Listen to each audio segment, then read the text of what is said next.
ہم لوگ آپ کو لے کر جاتے ہیں براہ راست جہاں پاکستان کے صدر مملکت عارف علوی اس وقت براہ راست نیو ٹیک یونیورسٹی سے براہ راست خطاب کر رہے ہیں. آئیے آپ کو حوالے چلتے ہیں. وہ وسائل بھی موجود ہوئے، ان کی وجہ سے آپ کی تربیت بھی ہوئی، ان کی وجہ سے آپ نے ایک اشتیاق پایا. تو دس از ویژن ٹو یور لائف. یاد ہے، نیور وش. ایک اچھا بچہ، ایک اچھا انسان چاہے جہاں بھی ہو، اور خاص طور پر مسلمان، وہ کبھی احسان فراموش نہیں ہو سکتا. یہ بھی ذہن میں رکھنا کہ اس ادارے نے آپ کے لیے جو کچھ کیا ہے، تو جو اگر آپ یہاں ٹیوشن بھی دیا ہوگا آپ نے، وہ ٹیوشن اس ادارے کا حق ادا نہیں کر سکتا. تو یہ مت سمجھنا کہ تم نے اپنا پیسہ خرچ کر کر علم حاصل کیا. سرکار کا اس نیو ٹیک ادارے کے اندر بڑا انویسٹمنٹ ہے، لہٰذا سرکار کے بھی آپ پاکستان کے احسان فراموشی کبھی بھی مت کیجیے گا.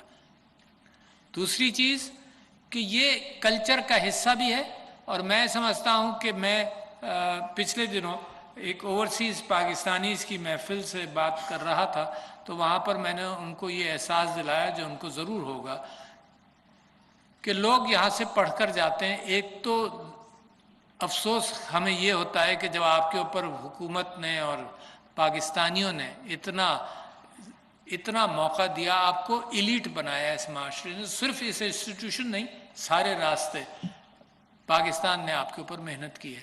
اور جب پاکستان کے اندر آپ کو سمویا نہ جا سکے، پاکستان کے انسٹیٹیوشنز آپ کو اپنے اندر سمو نہ لیں، تو مجبوراً لوگ روزی کی تلاش میں باہر گئے.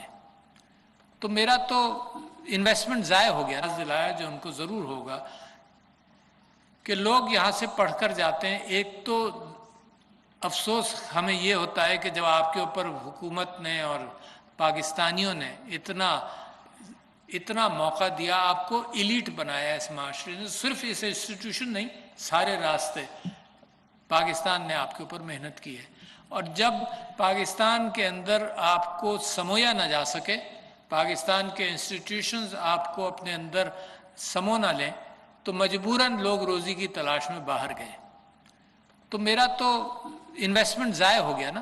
یہ بالکل ایسے ہی ہے کہ ماں باپ یہاں بیٹھے ہیں، بچے اچھی روزی باہر کما رہے ہوں، تو ضرور وہ کچھ گھر بھیج دیتے ہوں گے. ان کا انویسٹمنٹ، ان محبتوں کا تو کسی حد تک ضائع بھی ہوا. وہاں سے اوورسیز پاکستانیز پھر پاکستان کے لیے جتنی محنت کرتے ہیں وہ میں اور آپ جانتے بھی ہیں، مگر پھر بھی 80-90% اسی معاشرے میں کنٹریبیوٹ کرتے ہیں. اور آپ کا کمال ہے کہ آپ نے اچھی تربیت بھی دی، سب کچھ لگایا. اس غریب ملک نے اتنا انویسٹ کیا جو وہ افورڈ نہیں کر سکتا. اور پھر ہم نے سیکنڈ وہیل کو تیار نہیں کیا کہ ہمارے یہاں اپنی عمارتیں نہ بنی جو آپ کو رکھ سکیں، تو وہ باہر چلے جاتے ہیں، مگر بڑے بے چین رہتے ہیں پاکستان کے لیے، پاکستان آنے کے لیے. تو اگر ان کو نصف تنخواہ یا نصف آمدنی میں بھی آ سکیں تو آ جاتے ہیں. مگر کیوں آتے ہیں؟ اگر صرف مذہب سے محبت ہو تو سعودی عرب چلے جانا چاہیے، ان کو مکہ مدینہ میں جا کر بس جانا چاہیے.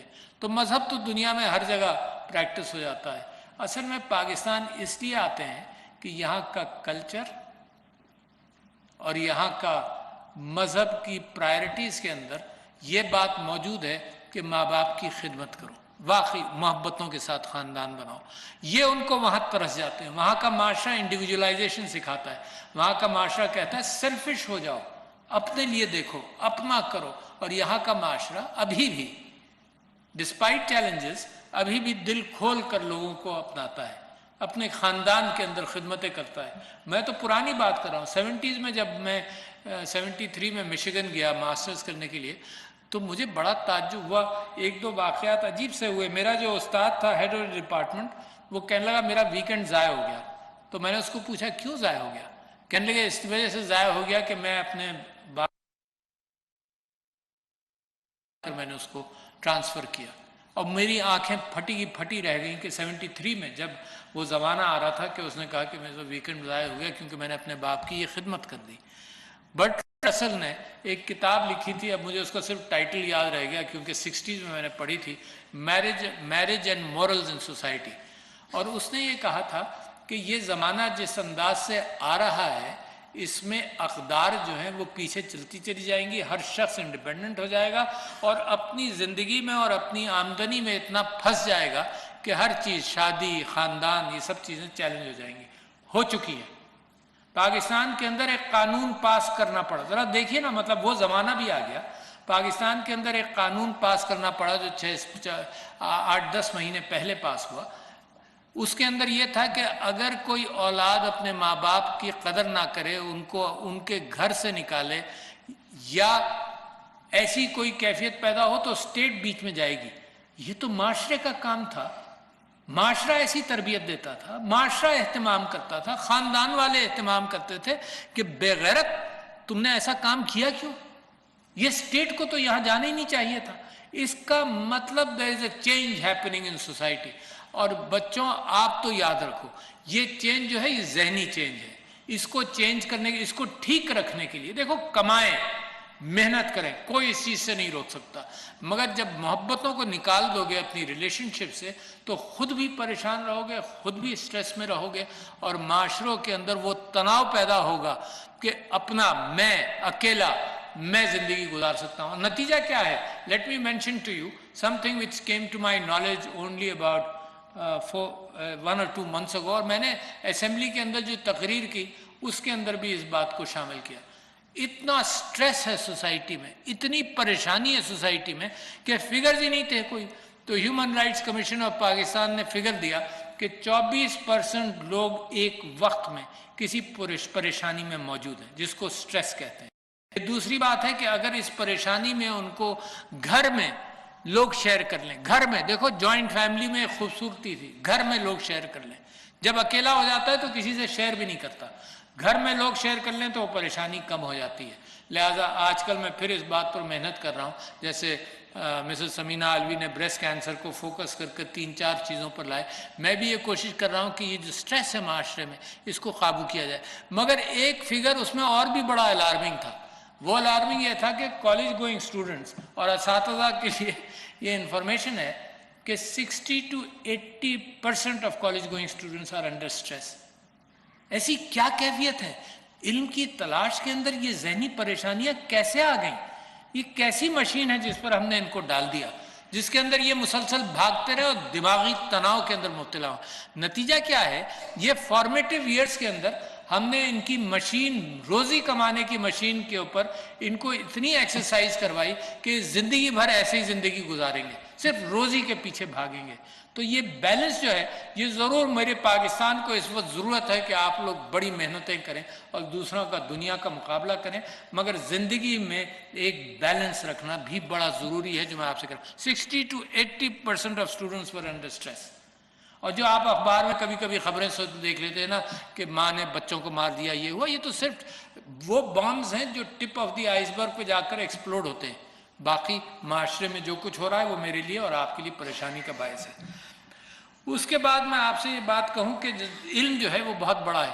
اب پچھلے دنوں میں اپنی اگلی ایک گفتگو کے لیے تیاری کر رہا تھا، تلاش کر رہا تھا کہ علم کی کیا کہاں کہاں اہمیت ہے، تو میں نے قرآن کی آیت جو یہاں پڑھی گئی اس کو دیکھیں، اور ویسے بھی دیکھیں کہ آیت الکرسی کے اندر بھی یہ ہے کہ اللہ کی اجازت کے بغیر تم تک علم نہیں پہنچے گا۔ پھر ایک قرآن کے کچھ الفاظ جو میں نے اب اپنی نماز کے اندر اس کو شامل کر لیا جب سے میں اس کی حقیقت سے واقف ہوا ہوں، وہ رب زدنی علما، کہ اللہ مجھے علم دے۔ اس کا نزول کی کیفیت یہ ہے کہ حضور اکرم صلی اللہ علیہ وسلم کے پاس جب فرشتہ، یہ اقرا والی صورت بھی اسی وقت آئی، جب فرشتے وحی نازل ہوتی تھی اور قرآن کی صورتیں نازل ہوتی تھیں تو آپ کیونکہ بشر ہیں، سب سے بڑے بشر ہیں، سب سے بڑی محبت اللہ کو آپ سے ہے، کائنات کی بنیاد آپ سے ہے صلی اللہ علیہ وسلم سے، مگر ان کو پریشانی ہوتی تھی کہ میں یاد رکھوں، میں یاد کروں۔ تو یہ رب زدنی علما جب آیا، جب اللہ تعالیٰ نے کہا کہ تم فکر مت کرو، ہم یاد رکھوائیں گے تم کو، تم دعا کرو بس کہ اے اللہ مجھے علم دے۔ اور اس کے علاوہ ہمیں صدر عارف الوی اس وقت صدر مملکت جو ہے نیو ٹیک یونیورسٹی سے براہ راست خطاب کر رہے تھے اور ان کا کہنا تھا کہ ہمیں بے روزگاری کی وجہ سے ملک سے باہر جانا پڑتا ہے، ملک چھوڑنا پڑتا ہے، اور جس وجہ سے ہم اپنی تمام ضروریات پوری کرنی ہوتی ہیں، اور بہت سے لوگ سعودی عرب اور ایسے ممالک کا رخ کرتے ہیں۔ سعودی عرب اور ایسے بہت سے اسلام اقتدار کے مطابق جو ممالک ہیں وہ ان کو صرف عبادت کے لیے اور وہاں پہ زیارت کے لیے جانا چاہیے، بلکہ نہ صرف روزگار کے لیے۔ ہم ایسی ترقی اور منصوبے پلان کر رہے ہیں جس کی وجہ سے پاکستان میں تمام سہولت موجود ہوں گی، جس کی وجہ سے ہمیں ابروڈ نہیں جانا پڑے گا، اور تمام سہولتیں ہمیں پاکستان میں میسر ہوں گی تاکہ یہاں کے نوجوان اور یہاں کے لوگ باہر کے ملک جا کر اپنی روزگار کی وجہ سے اپنی خاندان کو نہ چھوڑیں، اور تاکہ یہاں پاکستان میں رہ کے اپنے ملک کو سرو کر سکیں۔